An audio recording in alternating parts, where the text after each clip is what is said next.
At the start of the story, we see Ichimura, who finally landed a job at a big company after struggling a lot. He was super excited and worked really hard, but even then, his co-workers kept getting promotions while his manager totally ignored all his efforts. Still, Ichimura kept grinding. One day, he found out his seniors decided to send him to work in another country. Ichimura was not happy about it at all, but he still left his happy and comfy life behind to go work in this messed up country. When he got there, he started talking to people and realized the place had a serious manpower shortage. But his senior refused to help him with anything. Even so, Ichimura didn't give up. He kept working all by himself, and slowly, things started to get better. But just as stuff was improving, his seniors transferred him to another country again. Ichimura was completely shattered by this, and to top it all off, a scooter hit him out of nowhere. Then the story shifts to another world, where the Demon King is summoning his 4 most powerful generals. First comes Almandra, who's a pro at fire magic. Then Sylphid shows up, and she's all about wind magic. Next is Genome, who's the earth magic specialist. And finally, the Demon King uses water magic to summon Ichimura into this world. Ichimura is totally shocked to find himself in a completely unfamiliar place. The Demon King tells him he's been chosen to be one of the top generals in his army. Ichimura wonders why he chose a failure like him. The Demon King explains that he's super impressed with the way Ichimura handled things in that struggling country, and that's why he picked him. Ichimura starts worrying about working for the Demon King's army, but then the Demon King assures him that his position would be like a director's role, he'd get all the perks and a fat salary. And if Ichimura didn't want the job, the Demon King promised to send him back to his world.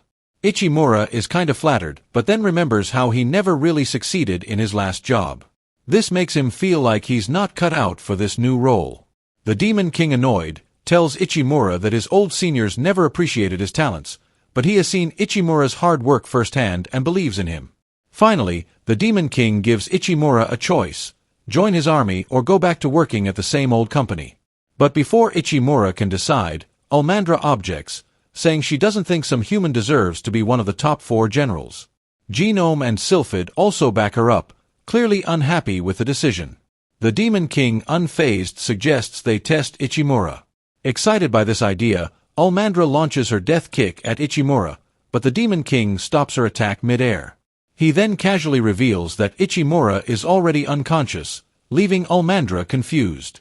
The Demon King explains that Ichimura is just a regular human with no special powers whatsoever. This makes Almandra even more against him.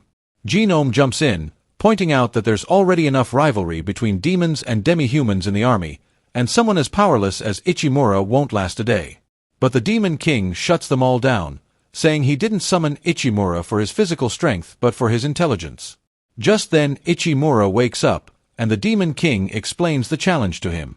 He says he wants to unite nearby races into his army, but negotiations with the Minotaurs have completely stalled.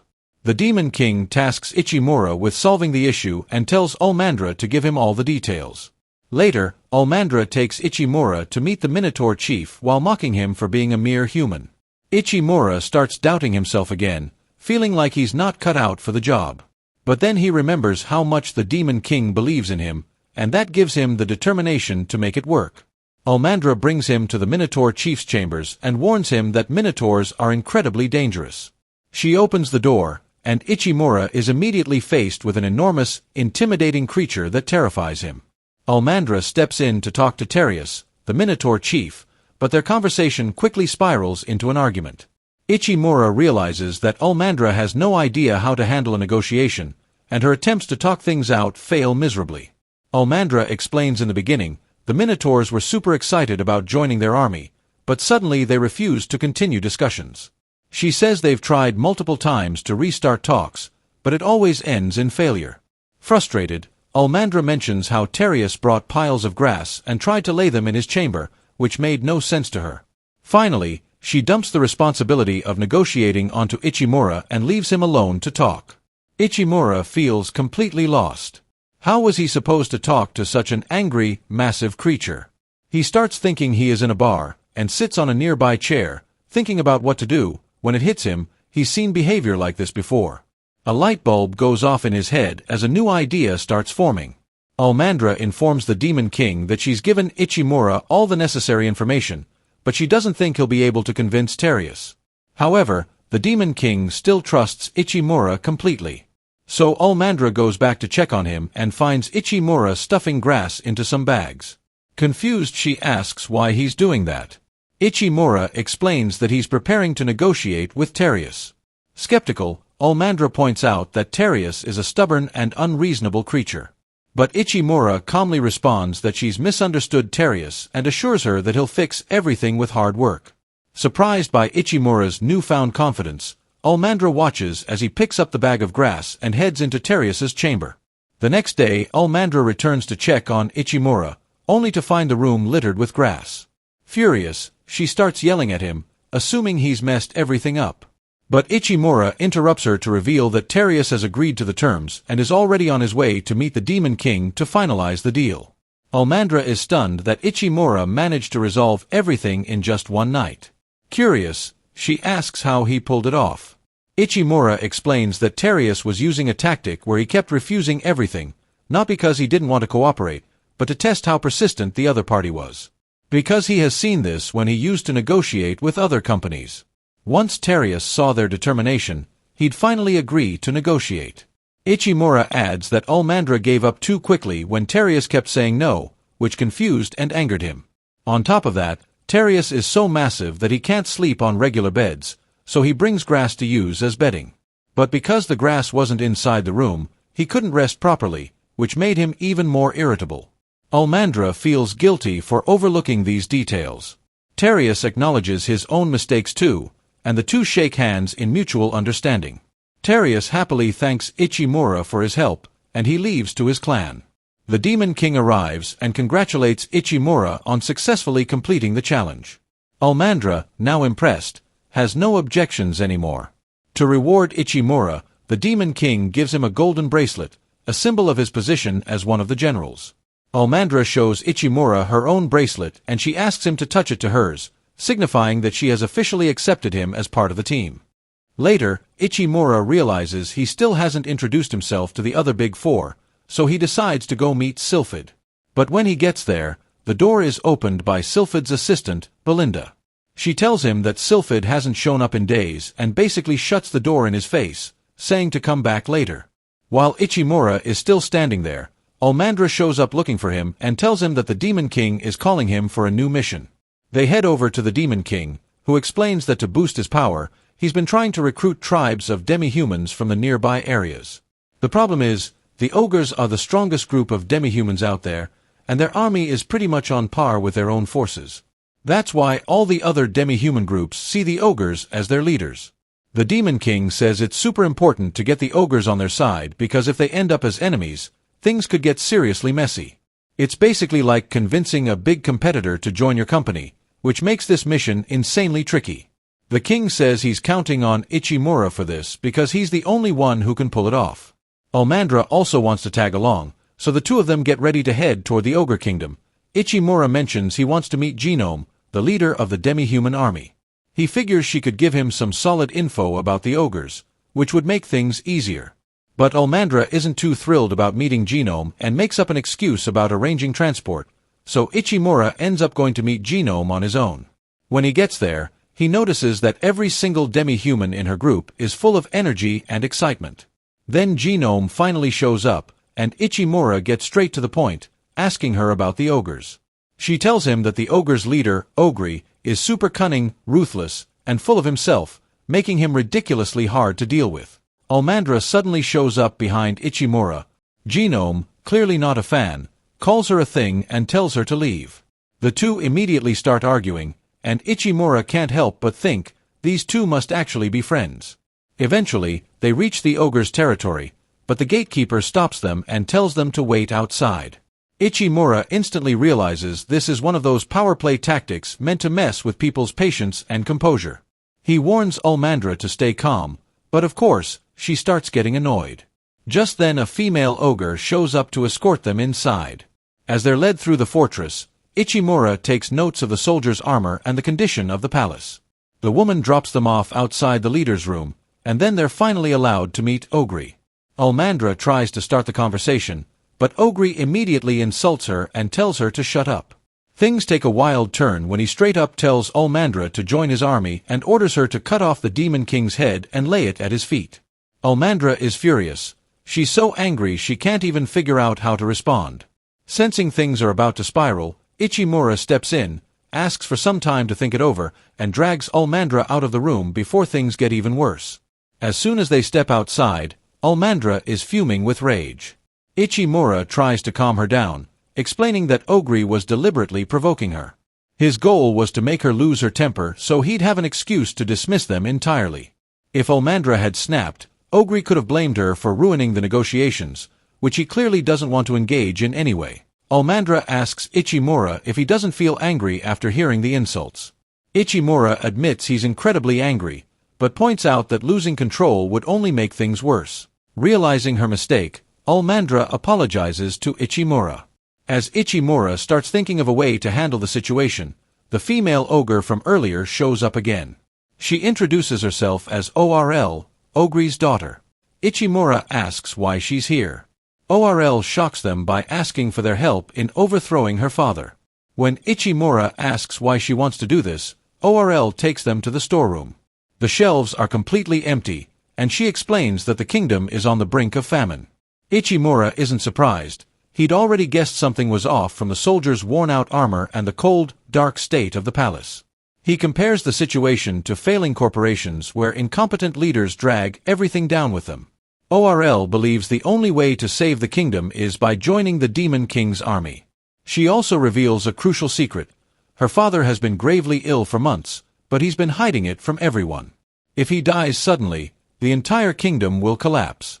Ichimura warns ORL that she shouldn't share such sensitive information so easily. But ORL confidently replies that she trusts her ability to judge people, which is why she chose to confide in Ichimura. Then ORL tells Ichimura that someone like him, with his qualities, is exactly what their kingdom needs. She suddenly suggests that he marry her. Ichimura immediately panics, while Ulmandra gets furious. She interrupts and demands time to think over this absurd proposal. Later, Ichimura is sitting in his office, lost in thought about everything that's happened. While mulling it over, he ends up wandering to a bar in his mind. He finds Ulmandra arguing with the bartender about who's stronger, a gorilla or a lion. The bartender insists that gorillas are stronger, while Ulmandra argues that lions are superior because they live in prides and take immense pride in their unity. Hearing this sparks an idea in Ichimura's mind. The next day, Ichimura takes Ulmandra along with him. Ulmandra assumes they're heading back to meet Ogre, but Ichimura tells her he has a different plan. He explains that the regions surrounding the Ogre Kingdom are heavily dependent on it, and because of the ongoing famine, they're also suffering. Instead of trying to convince Ogre directly, Ichimura plans to recruit those smaller kingdoms into the Demon King's army first. He calls this strategy encircling the big company. It's a tactic where, if a major company refuses to cooperate, you win over the smaller companies around it. Eventually, the big company is forced to listen because they're surrounded. Ichimura explains this is the strategy he plans to use against Ogre. A week later, Ogre summons Ichimura and Ulmandra to his palace, visibly furious. He demands to know why all the surrounding regions have joined the Demon King's army. Ichimura calmly explains that those regions were on the brink of collapse due to famine, so they chose to join the Demon King's army to survive.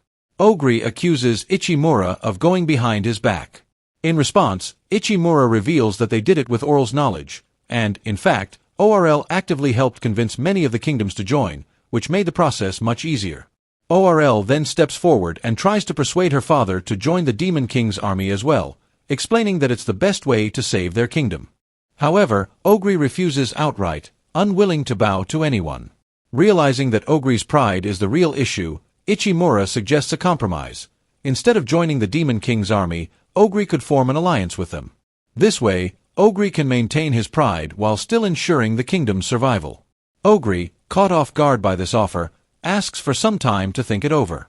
Ichimura agrees, satisfied that progress has been made, and happily leaves the palace with Ulmandra. A few days pass, and Ulmandra informs Ichimura that Ogre has finally agreed to form an alliance with the Demon King's army. However, Ichimura is too caught up in his own work to celebrate. The Demon King has given him the task of choosing a personal assistant, and Ichimura is struggling to decide who to pick. He tells Ulmandra that he'd like her to be his partner. Ulmandra lights up with joy, clearly thrilled by the idea. Just then, ORL shows up at Ichimura's door. She tells him that she has decided to stay as an envoy for her kingdom. ORL thanks Ichimura for all his help and promises to assist him in any way she can. Ichimura asks if she'd be willing to work with him. Without hesitation, ORL agrees. But Ulmandra felt a pang of jealousy at seeing them so comfortable working together. Later, when Ichimura is working in his office, ORL comes in and tells him that she's managed to strike a deal with the Bearman tribe. She thanks Ichimura for his plan, and he says that he's used the same strategy in several meetings before. Then ORL mentions that the Demon King is going to hold an award ceremony soon to honor Ichimura for his achievements. Since the company has never recognized him before, Ichimura gets super excited about it. After that, Ulmandra shows up with porridge for his meal, but Ichimura thinks it tastes super bland. Ulmandra explains she added water to it. Apparently, everyone in the demon army has to eat this tasteless porridge, which makes Ichimura wish he could eat some meat for once. So, Ulmandra takes him to the forest for hunting and tells him that a magical beast has been causing chaos there and has already eaten 5 of her orc buddies. This freaks Ichimura out big time. Just then, Ulmandra spots some mushrooms and mentions that the orcs were picking mushrooms just like this when the attack happened. Suddenly, the giant magical beast shows up. Seeing it, Ichimura quickly hides behind a tree, but Ulmandra leaps into action and lands a solid kick on the beast's head. The boar gets furious and charges at her, and Ulmandra fights back with head-on collisions. But Ichimura notices that Ulmandra doesn't have any weapon to actually defeat it, while the boar has sharp tusks. That's when Ulmandra uses her magic and turns her hand into a weapon. The massive boar attacks Ulmandra, but she blocks its attack with one hand like it's no big deal. Then she lifts the beast into the air, spins it around, and finishes it off in one powerful move. Ichimura is absolutely stunned by her strength. Soon, the orcs show up and thank Ulmandra for defeating the beast. They decide to feast on the boar's meat. The orcs give Ulmandra a big chunk of meat, and Ichimura gets excited that he'll finally get to eat some meat. But then Ulmandra burns the meat to a crisp, and Ichimura is forced to eat the charred mess. Ichimura notices a furnace nearby and realizes they have some salt too. An idea strikes him, so he asks them to bring him some mushrooms. With the ingredients, he whips up a meat mushroom soup and some grilled meat that turns out to be absolutely delicious.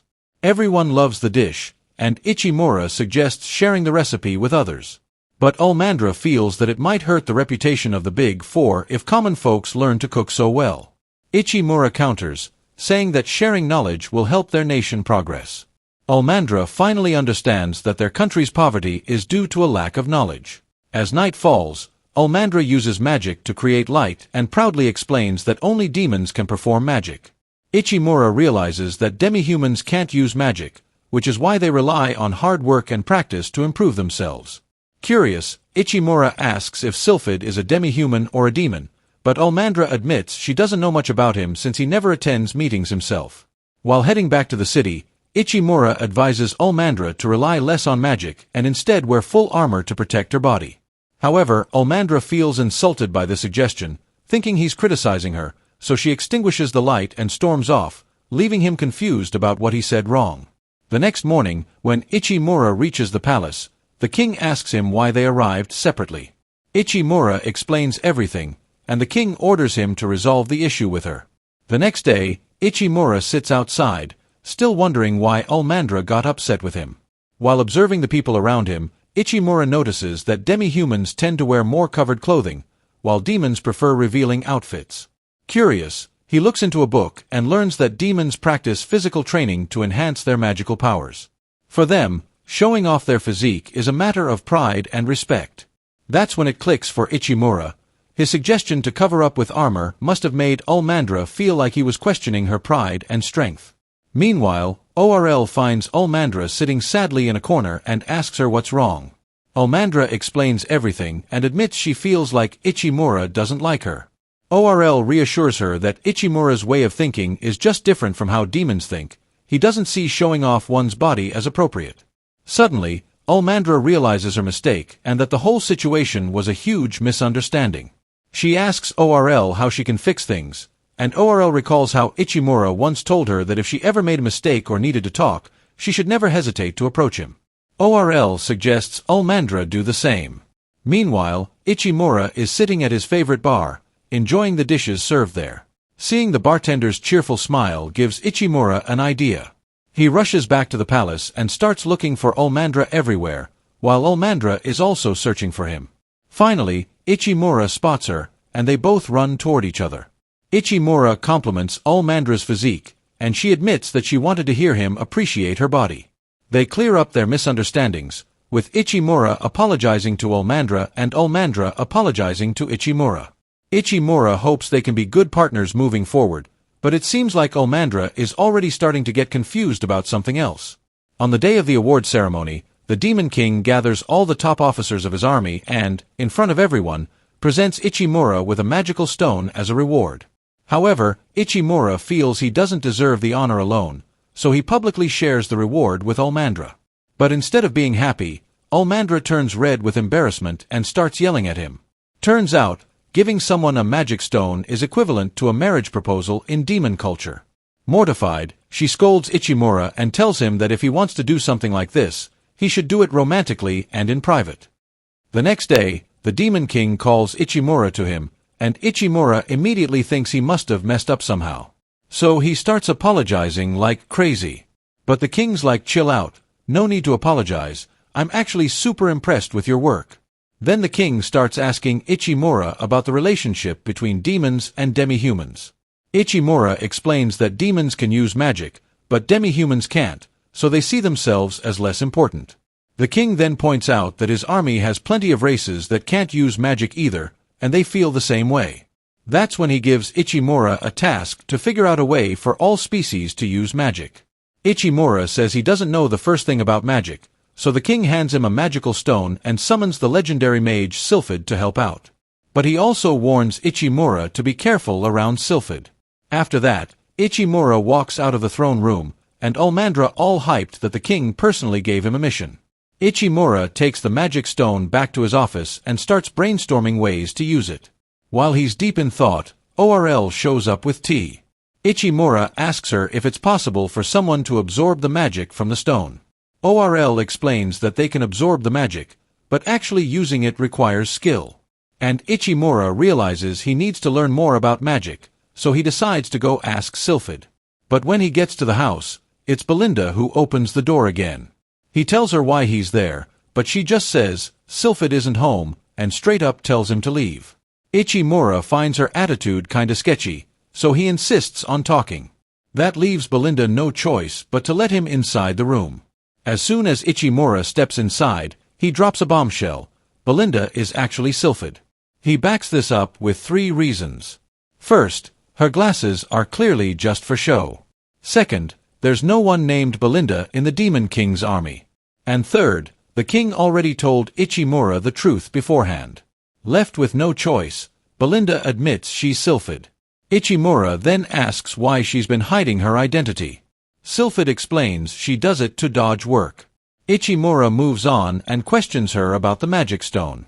Reluctantly, Sylphid shows him a magical device she created after years of research.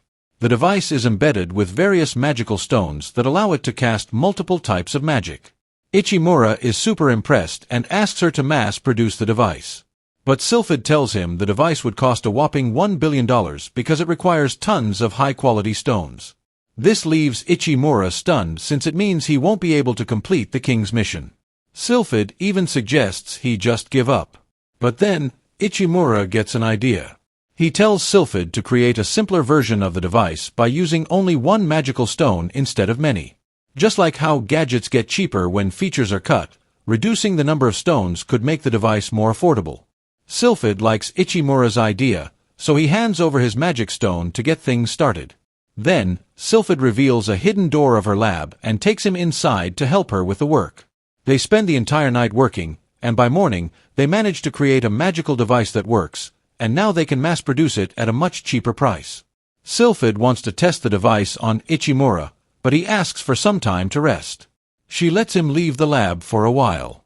But as Ichimura steps out, Almandra bursts through the door, causing him to faint instantly. Then Sylphid, disguised as someone else, comes in and Almandra asks about Belinda. Just then, ORL and Lilim show up, and they explain that a herd of Asiato birds attacked a nearby village. The Demon King has ordered them to drive the herd away. Sylphid sees this as the perfect opportunity to test the new device.